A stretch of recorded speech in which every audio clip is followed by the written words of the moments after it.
sí, hoy sí. Bueno, hermanos, es un privilegio para mí estar con ustedes. Ya me sonrojaron con esa introducción. No se me nota mucho, pero estoy un poquito rojo. Bueno, hermanos, de veras es un gran privilegio para mí compartir con ustedes en esta mañana. Así que primero vamos a orar para que el Señor nos acompañe. Padre bueno, te pedimos en el nombre de Jesús que tu bendición maravillosa esté con nosotros, Señor, en esta mañana. Que tu palabra, Padre, pueda llegar al corazón. Que puedas tú iluminar, Señor, mi vida y a todo tu pueblo en esta mañana. Yo oro por tu presencia, por tu Espíritu Santo en este lugar, en el nombre de Jesús. Amén y amén. Bueno, hermanos, meditando sobre qué sería apropiado traer para ustedes en esta mañana, creo que el Señor ponía en mí un mensaje de advertencia. Y el título de este mensaje que quiero meditar en esta mañana es Tiempos peligrosos. Tiempos peligrosos. ¿Cuántos sobrevivieron el apocalipsis maya? Amén. Amén. Gloria a Dios. Así es que no me refiero a eso cuando hablo de los tiempos peligrosos. No me refiero al tsunami que iba a venir o a los 2 días de oscuridad y cuánta cosa que se oye verdaderamente alrededor de todo este apocalipsis maya del 21 de diciembre.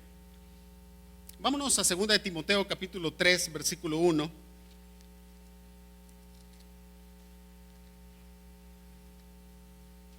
Segunda de Timoteo capítulo 3 versículo 1. Quiero meditar sobre 3 escrituras. Primero vamos a leer esta que sería la principal.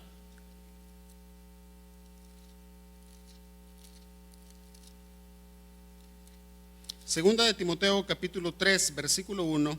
Y luego le voy a pedir que vaya también conmigo a Primera de Timoteo capítulo 4 versículo 1.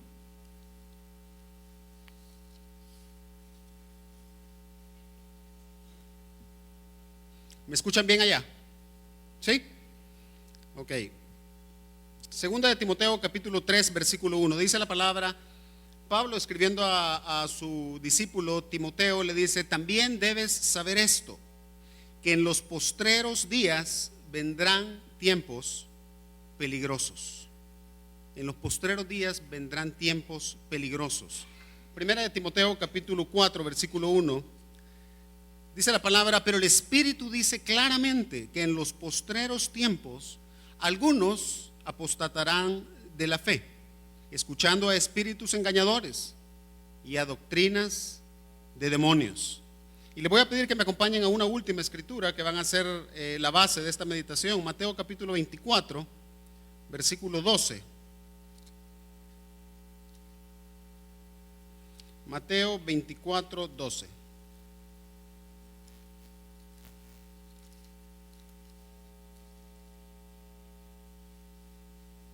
Dice la palabra: y por haberse multiplicado la maldad, el amor de muchos se enfriará.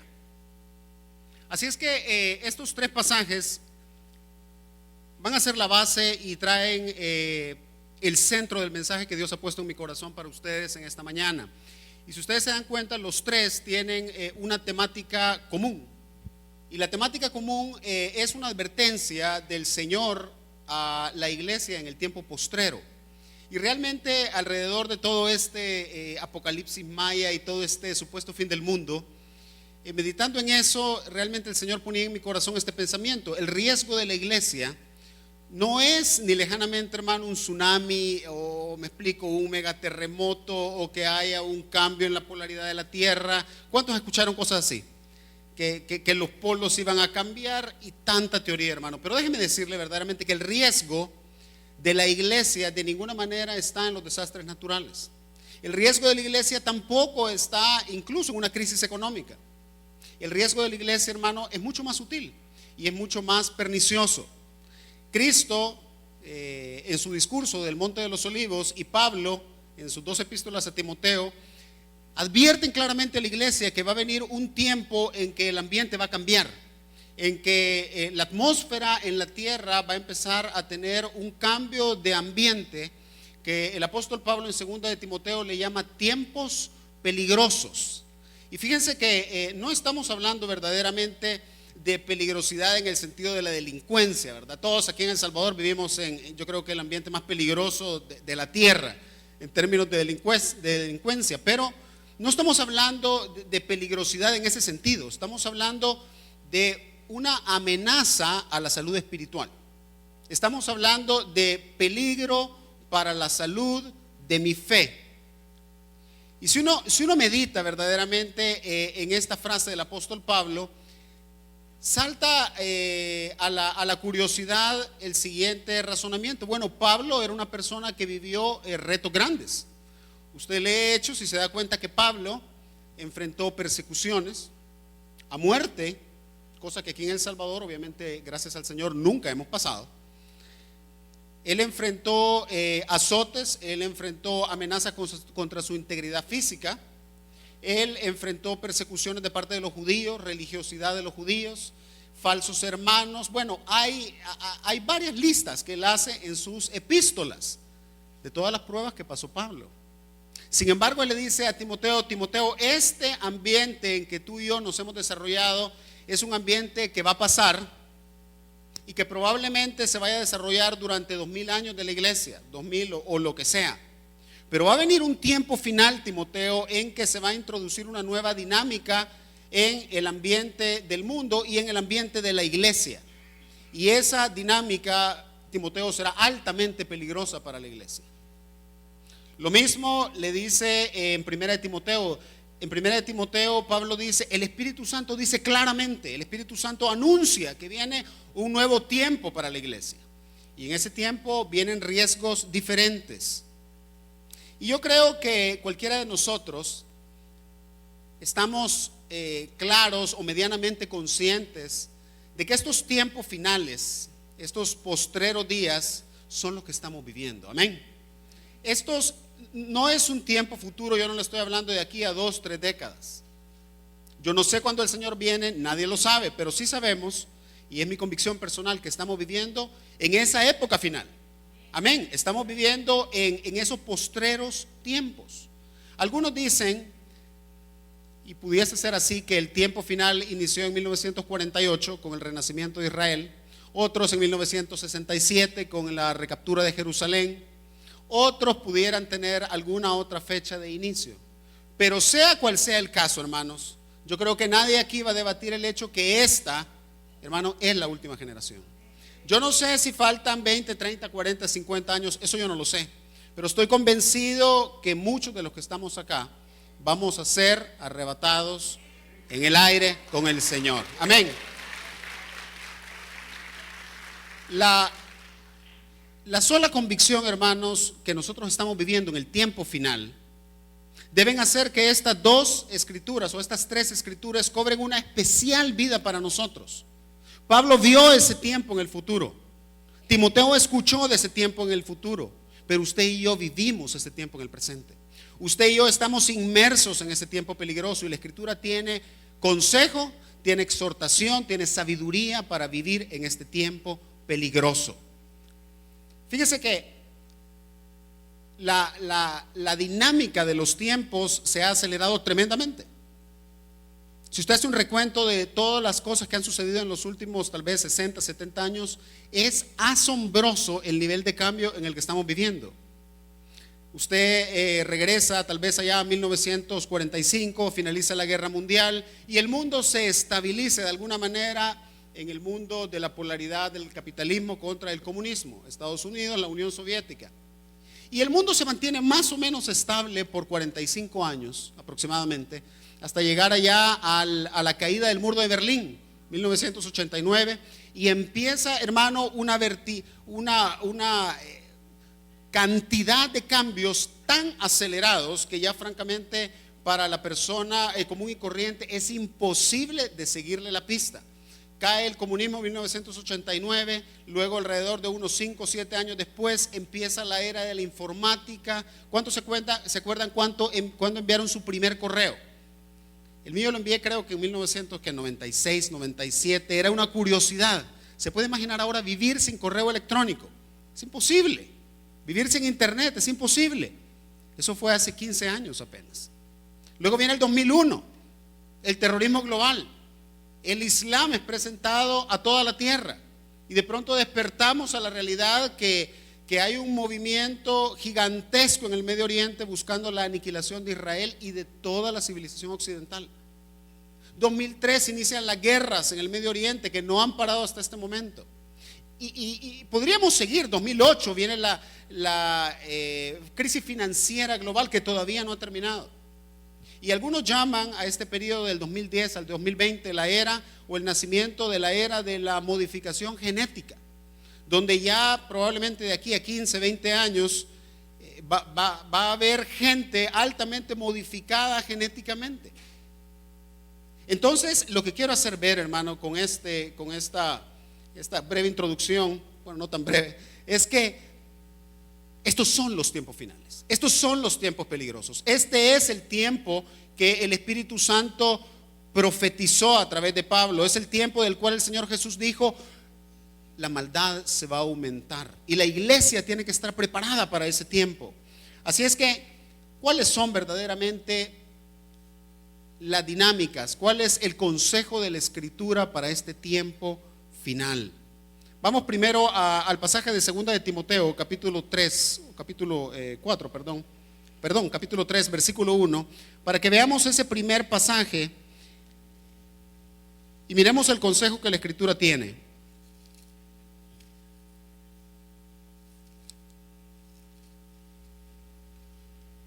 También debes saber esto, que en los postreros días vendrán tiempos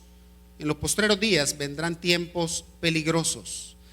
Y Pablo procede a detallar en qué consiste la peligrosidad de estos tiempos, porque habrá hombres amadores de sí mismos, avaros, vanagloriosos, soberbios, blasfemos, desobedientes a los padres, ingratos, impíos, sin afecto natural, implacables, calumniadores, intemperantes, crueles, aborrecedores de lo bueno, traidores, impetuosos, infatuados, amadores de los deleites más que de Dios, que tendrán apariencia de piedad, pero negarán la eficacia de ella. A estos evita. Usted lee esta lista y yo siempre que leo esta lista siempre me llama la atención lo detallado de las características que el apóstol Pablo da. Es realmente un inventario, hermano, de todo el carácter que el creyente precisamente no debe tener. Y es incluso difícil clasificar toda esta característica de vicio de carácter, pero yo quiero llamar la atención especialmente sobre tal vez tres de estas características. La primera es la avaricia, y por cierto es la primera. Bueno, la segunda dice: hombres amadores de sí mismos, avaros. Número 2, vanagloriosos. Y número 3, amadores de los deleites más que de Dios. Yo creo que estas tres características engloban bastante bien esta lista de 17 vicios del carácter que Pablo enumera como describiendo al hombre de este tiempo final y peligroso. Y cuando uno lee este pasaje uno dice: bueno, hombres así, mujeres así, siempre ha habido. ¿Sí o no? Claro que sí, hermano. O sea, hace 200 años o 300 yo podría encontrar obviamente hombres y mujeres vanagloriosos, codiciosos, amadores de sí mismos, etcétera.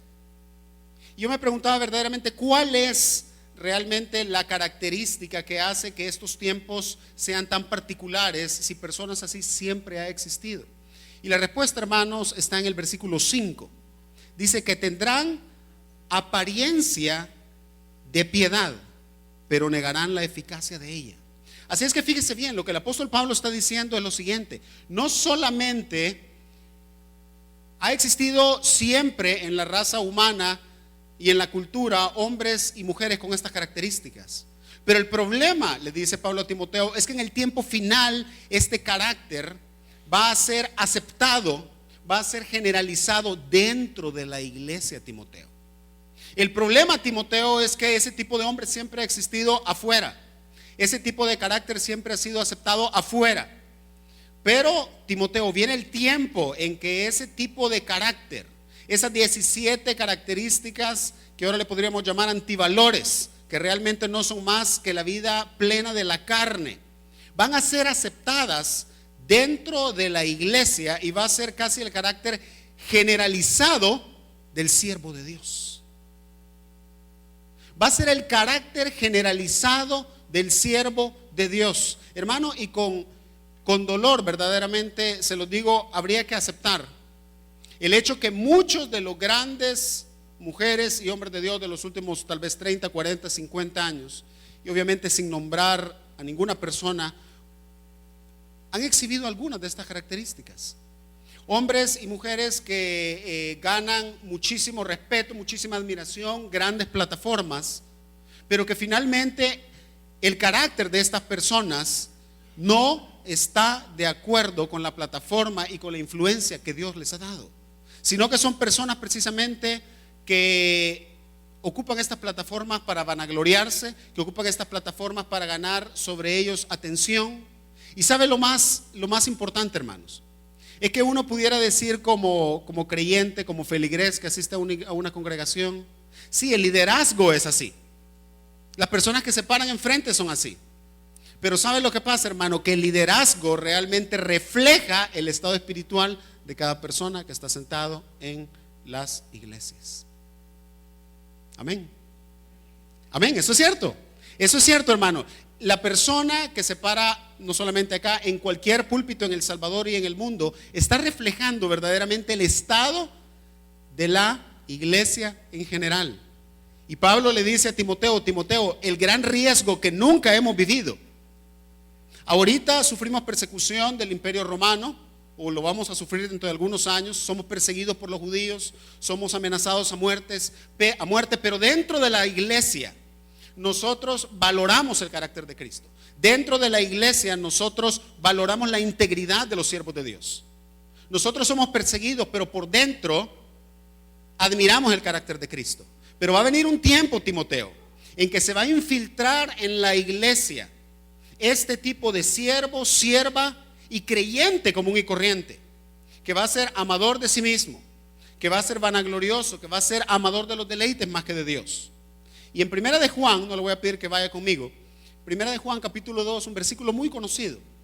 El apóstol Juan habla precisamente de las tres características o de las tres batallas que el creyente debe pelear permanentemente. Dice, los deseos de la carne, los deseos de los ojos y la vanagloria de la vida. Son precisamente el perfil que yo le he denotado en esas tres características. Amadores de los deleites más que de Dios, número uno. Es decir, la vanagloria o el deseo del disfrute terrenal. Número dos, dice los deseos de la carne. Y número tres, los deseos de los ojos, es decir, la codicia. Es necesario, hermanos, es necesario que nosotros estemos conscientes que en este tiempo final es un tiempo peligroso dentro de la iglesia, porque necesitamos volver a poner nuestra mirada en el carácter de Cristo. Tenemos que empezar a poner verdaderamente nuestra mirada no solamente en el desempeño, sino en la integridad del carácter. Y eso, hermano, empieza con cada uno de nosotros.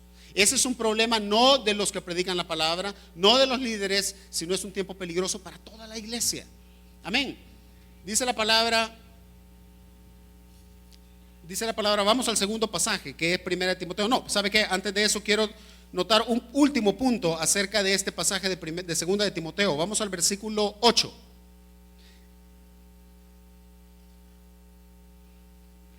Dice el versículo 8, y de la manera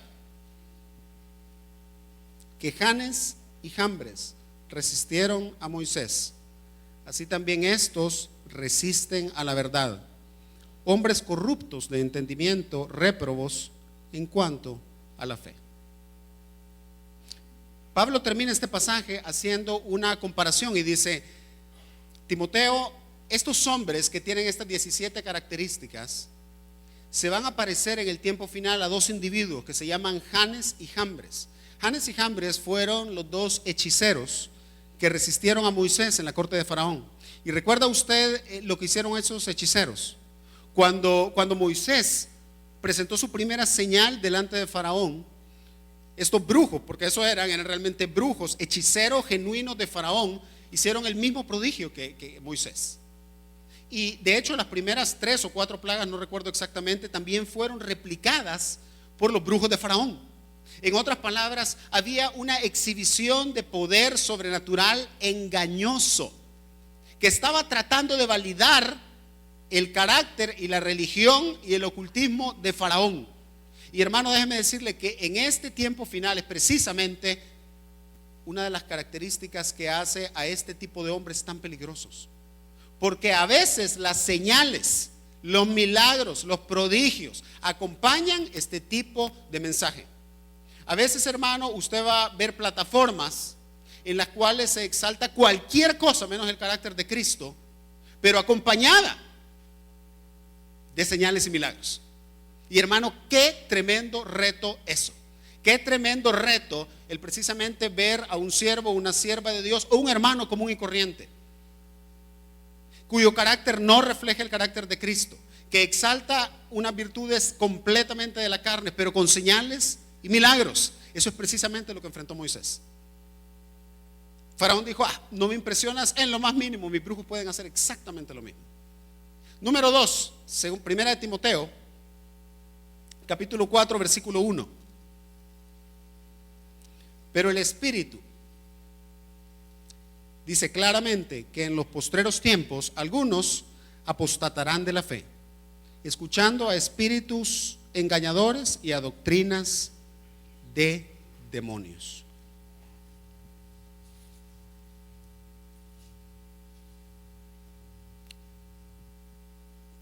Pablo da en este pasaje una característica nueva.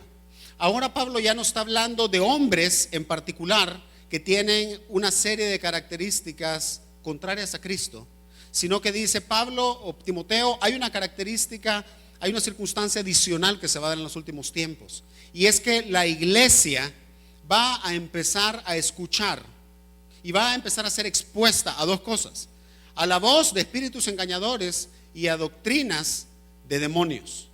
Y esto va a llevar a muchos a la apostasía.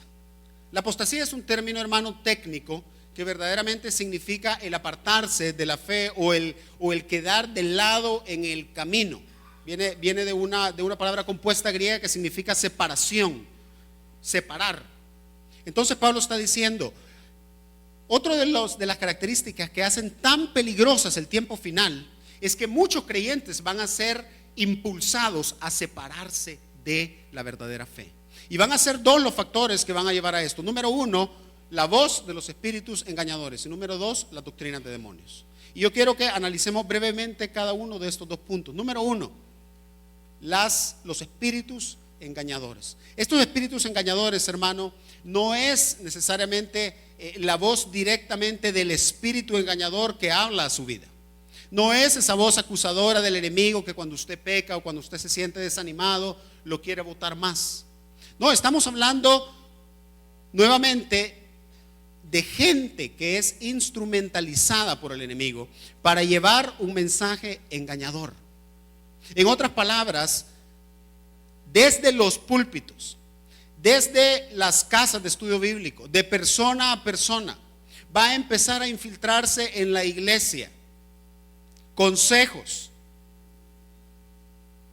provenientes de espíritus engañadores. ¿Qué tipo de consejos?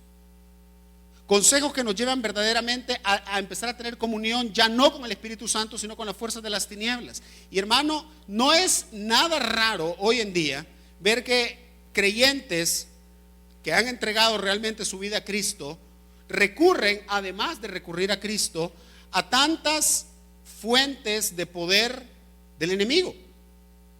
Recurren, bueno, con el hermano Héctor, yo creo que ustedes han escuchado ya muchísimo de este tema, pero pueden recurrir, por ejemplo, al yoga. Algo tan generalizado hoy en día y que aún dentro de la iglesia cristiana muchísimas personas lo practican. Y realmente me faltaría el tiempo para empezar a enumerar la cantidad de prácticas que el creyente empieza a tener a la par de la Escritura. A la par de la Escritura, el creyente, como le repito, practica el yoga, puede practicar la meditación, puede practicar, bueno, cantidad de cosas. Medicina alternativa, la homeopatía, etcétera, etcétera, etcétera. ¿Por qué? Porque dentro de la iglesia se ha empezado a infiltrar precisamente ese consejo de espíritus engañadores, que hace que el creyente empiece a tener contacto con las tinieblas de una manera que él no se da cuenta. Y número dos, este pasaje habla de las doctrinas de demonios. Y las doctrinas de demonios es ligeramente diferente y todavía más complicado, hermano. Porque la doctrina de demonios ya no es solamente que este o aquel hermano está visitando tal centro, está practicando yoga y de pronto siente una gran paz, cuya fuente, hermano, no es el Señor, sino que la doctrina de demonios ya es un sistema establecido. Ya es no un consejo, no una idea, ya es una doctrina. Ya es un consejo establecido que se predica de una forma sistemática. Y yo creo que muchos de nosotros conocemos de este tipo de sistemas. Por ejemplo, la teología de la prosperidad, que fue altamente famosa ya en los 90s. Pero hay cantidad de ellas. Tenemos, por ejemplo, la supergracia. Esta idea de que el creyente no tiene de ninguna manera por qué entregar su vida a Cristo, morir a la carne, venir a la cruz, sino que la gracia de Cristo cubre absolutamente todo y nos da licencia para vivir en la carne. El reino ya, por ejemplo, el evangelio social, ahora el engaño que ha empezado a infiltrar la iglesia del mesianismo judío.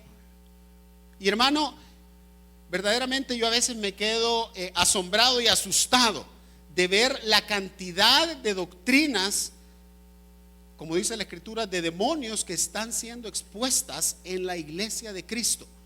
Y me alarma, hermanos, cómo muchos de nosotros a veces no tenemos el discernimiento para distinguir, como dice la escritura, lo que es una serpiente y lo que es un huevo, lo que es un pescado y lo que es un pan. A veces, hermanos, nos tragamos las mismas cosas como que si fuera alimento y lo otro es veneno, e igual nos lo tragamos. Así que Pablo le dice a Timoteo: Timoteo, el riesgo del tiempo final en que va a entrar la iglesia no es el apocalipsis maya, no es el tsunami gigantesco. El riesgo es que van a venir tiempos en que, resumiendo, va a introducirse y va a generalizarse un carácter completamente ajeno al carácter de Cristo dentro de la iglesia. Se va a aceptar, se va a generalizar que mientras tú hagas una profesión verbal de que crees en Cristo como el Hijo de Dios y que Él pagó por tus pecados, eso es todo. Eso es absolutamente todo. No hay cruz, no hay santificación, no hay todo el discipulado, sino que lo único que hay es crecimiento de la iglesia, crecimiento numérico de las congregaciones. Eso, Timoteo, va a ser sumamente peligroso porque se va a incluir y se va a aceptar, se va a sancionar la carne dentro de la iglesia, Timoteo. Y no solamente esto, Timoteo, sino que va a venir el tiempo en que estas personas van a recibir poder para poder hacer signos, van a poder hacer señales, van a poder hacer milagros, de tal manera que la gente va a pasar incluso por alto que su carácter no es el carácter de Cristo, pero van a seguirlos por las señales. Y número dos, Timoteo, vienen tiempos peligrosos, porque vamos a ser inundados de doctrinas, de ideas que van a empezar a llevar a la iglesia de Cristo por otro camino. Y el Espíritu Santo, dice Pablo, anuncia claramente esto. Y lo anuncia, hermano, ¿con qué propósito? Con que usted y yo estemos informados, y no solamente informados, más bien estemos preparados. Porque Dios, hermano, tiene una estrategia, amén. Dios tiene una estrategia aún más poderosa que la estrategia del enemigo. Mateo 24, capítulo 24, versículo 12. Vamos a leer la última amonestación, y esta viene de boca directamente del Señor Jesús. Mateo 24, 12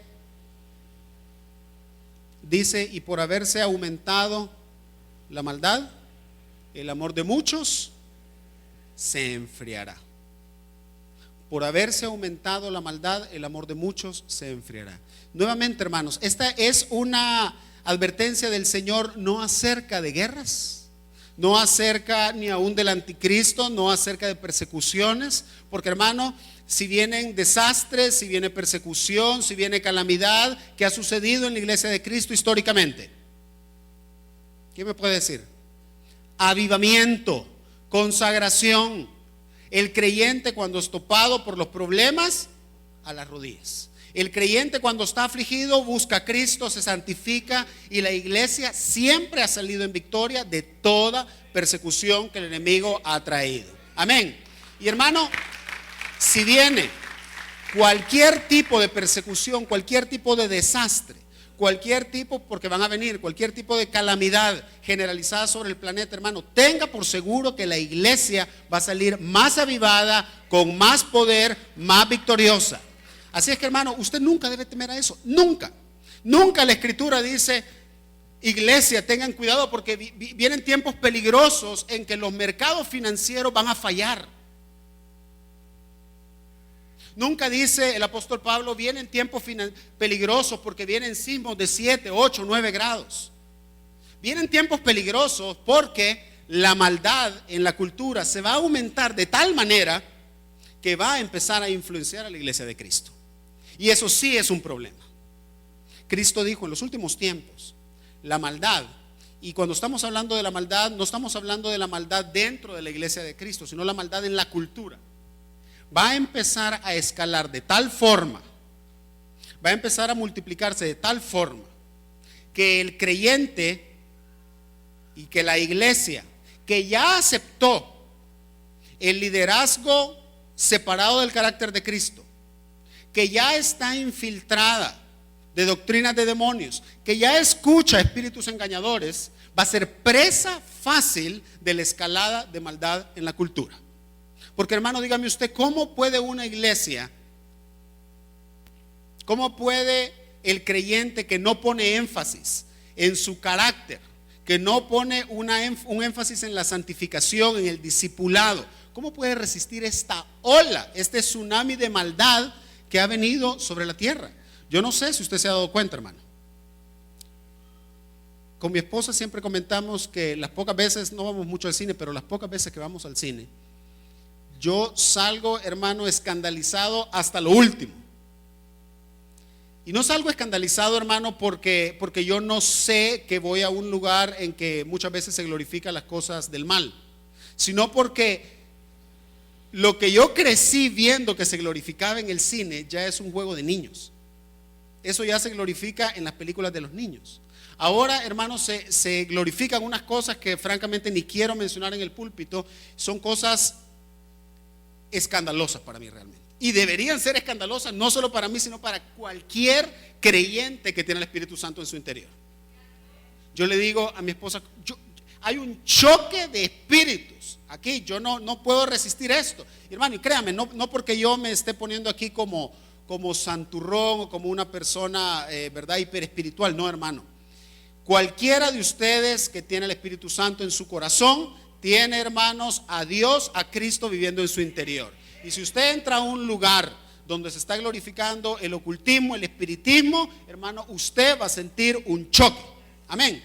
A menos que verdaderamente, como le repito, esté completamente, no sé, sedado, dopado en su vida espiritual y no lo perciba. Por haberse aumentado la maldad en la cultura, la iglesia que ya está infectada por doctrinas de demonios, por espíritus engañadores, y ya glorificó la carne, va a empezar a ser afectada. ¿De qué manera? El amor de muchos se enfriará. ¿Qué significa eso de que el amor de muchos se enfriará? ¿De qué amor está hablando? Está hablando primeramente del amor a Dios. Primeramente del amor a Dios. Usted sabe que ese es el propósito principal de su vida. Usted sabía que ese es el llamado principal de su vida: amar a Dios.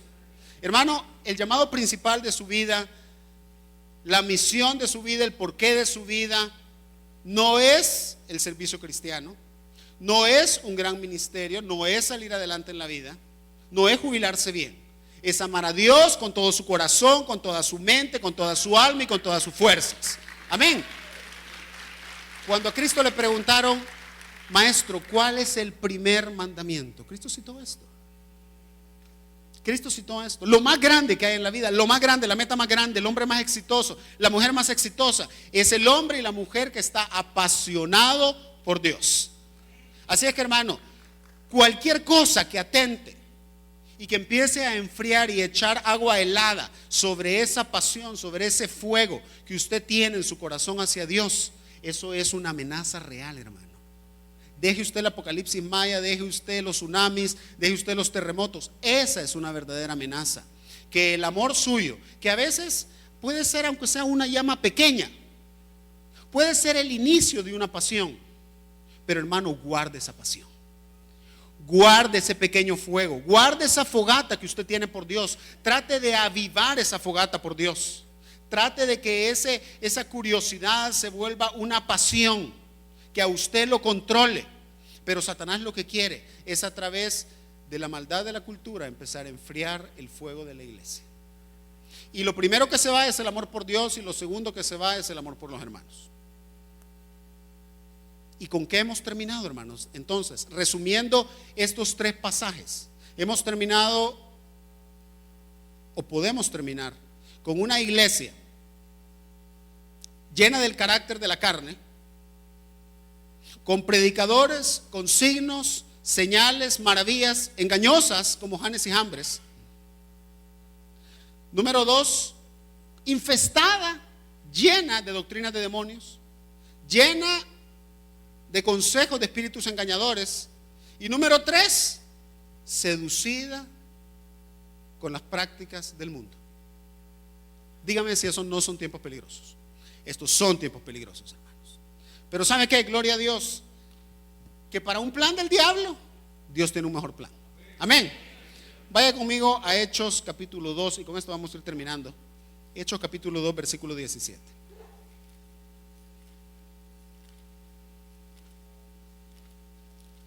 Porque a veces, hermano, cuando uno habla de los últimos tiempos y de los retos de la iglesia y de todas las cosas que van a sobrevenir, uno tiende de alguna manera a ver todo este ambiente de una manera muy negativa, y de una manera como que yo ya no quiero estar aquí. ¿Cómo puedo yo sacar adelante a mis hijos en este ambiente? ¿Cómo se puede tener una familia en este tipo de cultura?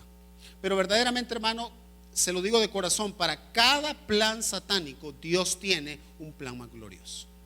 Para cada estrategia del diablo Dios tiene una salida.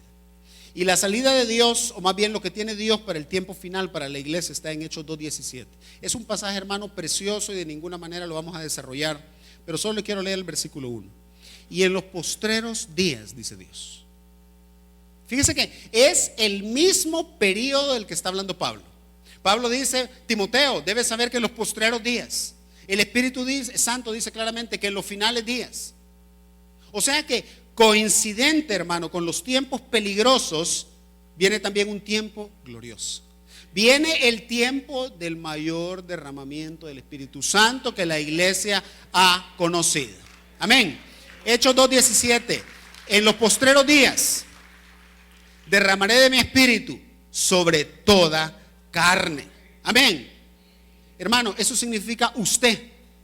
Eso significa usted. Eso significa su esposa, su familia, sus padres, sus abuelos, sobre toda carne. Hermano, usted no necesita ser un predicador, usted no necesita ser un líder de estudio bíblico, usted no necesita tener un ministerio oficial. Usted es candidato para ser lleno con la presencia de Dios en este tiempo final. Dice: vuestros hijos y vuestras hijas profetizarán, vuestros jóvenes verán visiones, y vuestros ancianos soñarán sueños. Hermano, ¿clasifica usted en alguna de estas 3 grupos? ¿Es usted hija, hijo? ¿Es usted un joven? ¿Es usted un adulto? ¿Es usted un anciano? Hermanos, ahí agarra a todos. Todos vamos a ser llenos del poder del Espíritu Santo si nos posicionamos correctamente. Porque yo quiero que usted entienda que estas 2 avenidas, estas 2 oportunidades corren paralelas. Es como si Pablo y el Espíritu Santo dijesen: en los últimos años, en las últimas generaciones, del año 2000, voy a decir un número, al 2040, se van a dar 2 avenidas, una avenida de mucho peligro, espíritus engañadores, doctrinas de demonios, carácter de la carne, falsas señales, pero en forma paralela va a estar disponible la mayor visitación del Espíritu Santo que aún los apóstoles, hermanos, no vivieron. Aún los apóstoles no la vivieron. Cristo le dijo a los apóstoles: bienaventurados vuestros ojos y vuestros oídos, que me ven y me oyen. Muchos profetas quisieron ver esto y no lo pudieron ver. Pero yo estoy seguro que Pedro, Juan, Pablo nos dijeran algo así a nosotros: bienaventurados ustedes, que viven el tiempo final de la historia, que van a estar presentes, probablemente, no sé si todos, pero algunos, en la última gran cosecha, que van a tener la visitación de Hechos 2:17, que van a vivir en este ambiente de profecía, de visiones, de poder del Espíritu Santo, de grandes conversiones. Hermano, ¿quiere usted ser parte de esto? Amén. Esto requiere unos pasos simples, y con esto voy a terminar. Lucas capítulo 21.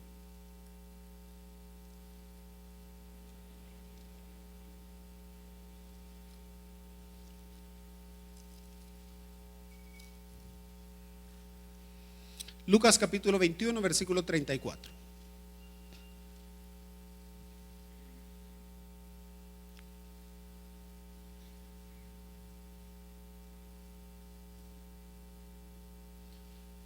Mirad también por vosotros mismos, que vuestros corazones no se carguen de glotonería y embriaguez y de los afanes de esta vida, y venga de repente sobre vosotros aquel día, porque como un lazo vendrá sobre todos los que habitan sobre la faz de la tierra. Velad pues en todo tiempo orando, que seáis tenidos por dignos de escapar de todas estas cosas que vendrán y de estar en pie delante del Hijo del Hombre. Este pasaje de Lucas 21 es paralelo al pasaje, de Mateo 24. Pero en este pasaje de Lucas 21, el Señor da una instrucción sumamente pertinente para nosotros, porque después de que termina todo su discurso, procede a dar una conclusión para sus discípulos, y los discípulos como verdaderamente representantes nuestros de la última generación.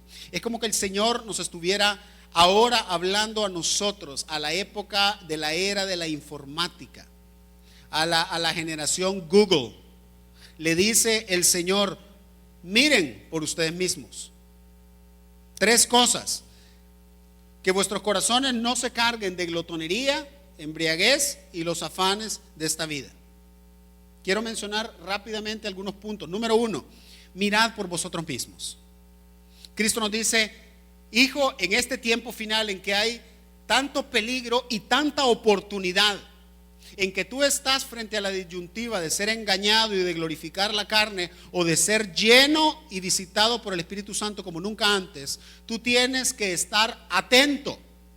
¿Atento a qué? No atento necesariamente a las noticias, no atento a lo que pasa allá en el Medio Oriente, lo cual es bueno estar atento. Tienes que estar atento a tu corazón.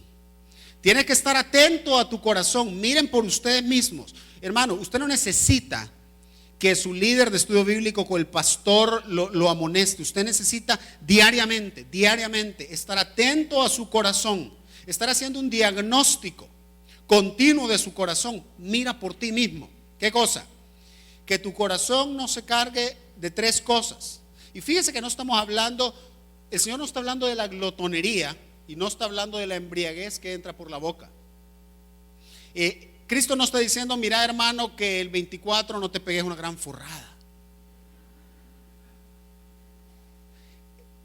El Señor, está malo que se forre el 24, hermano, por cierto, está malo que se dé la gran forrada, pero bueno, tal vez el 24 se vale. Que tu corazón no se cargue de glotonería. Usted puede decir: ¿el corazón se puede cargar de glotonería? Sí, y el corazón puede estar borracho.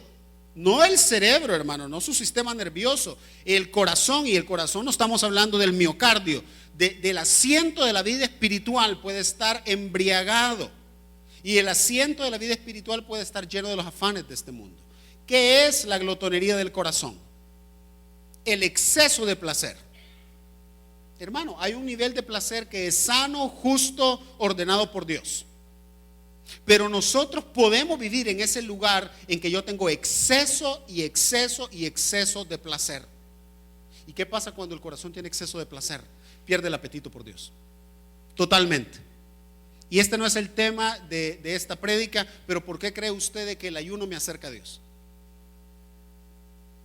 El ayuno me acerca a Dios precisamente por eso, porque al yo ceder uno de los placeres y de las necesidades humanas más básicas, mi corazón empieza a sentirse solo, en cierta manera desesperado, necesitado por algo que llene ese vacío.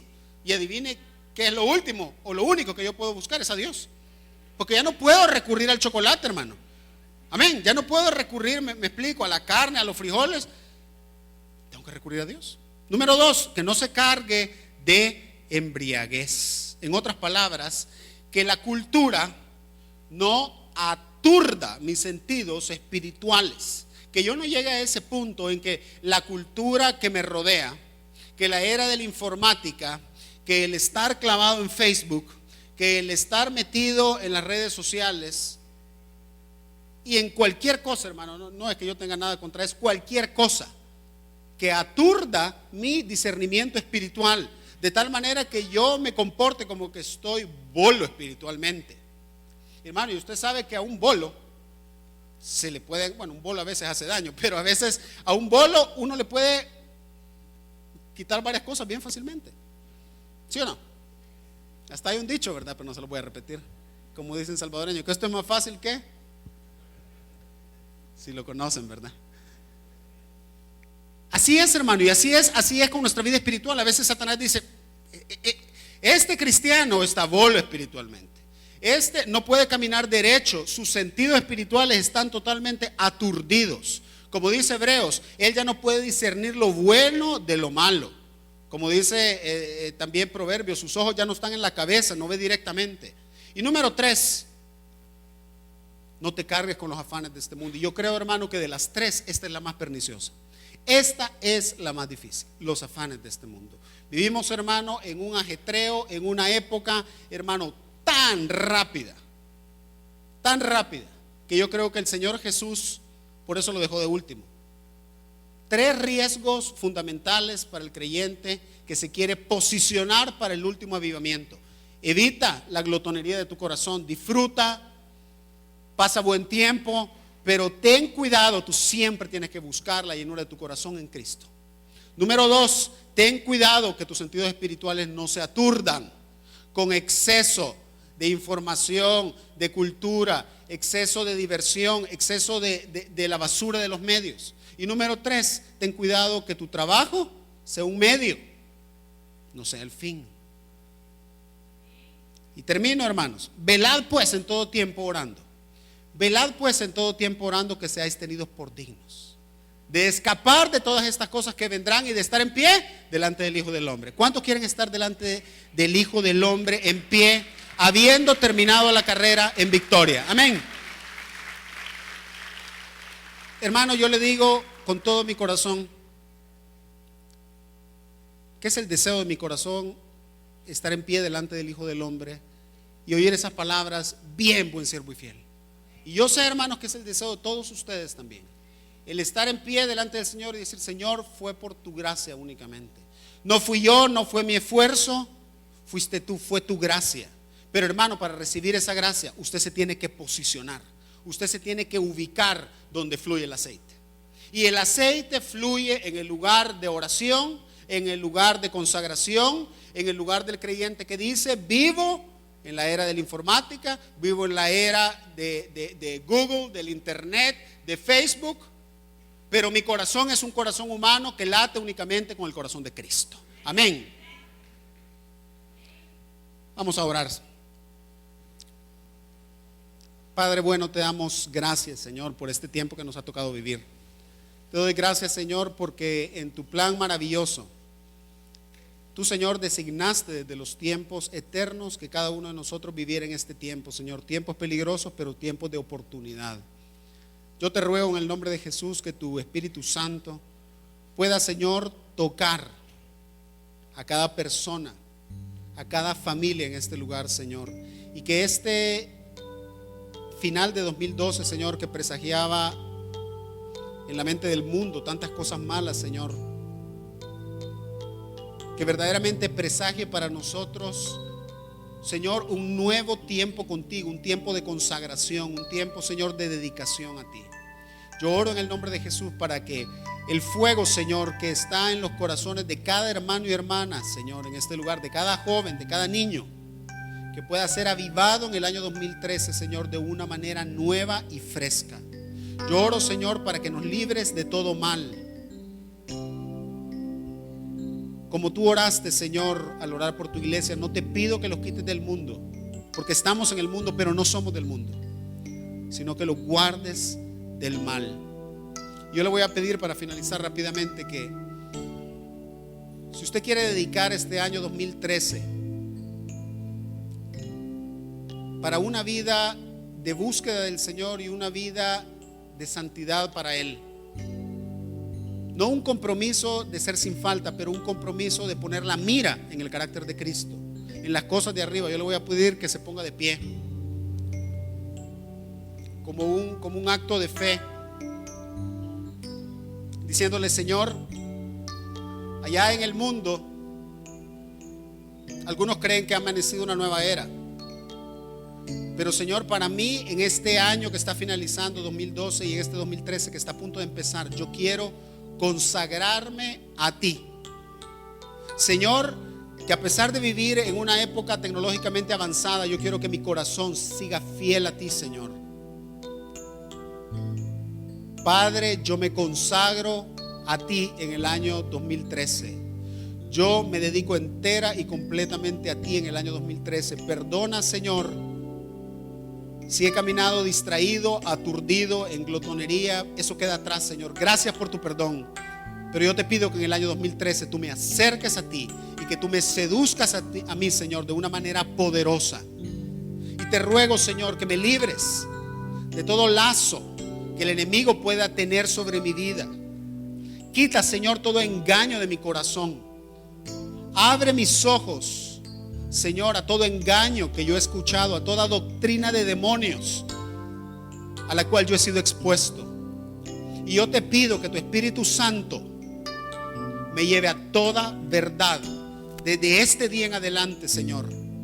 Ayúdame a caminar en la verdad y en el poder tuyo.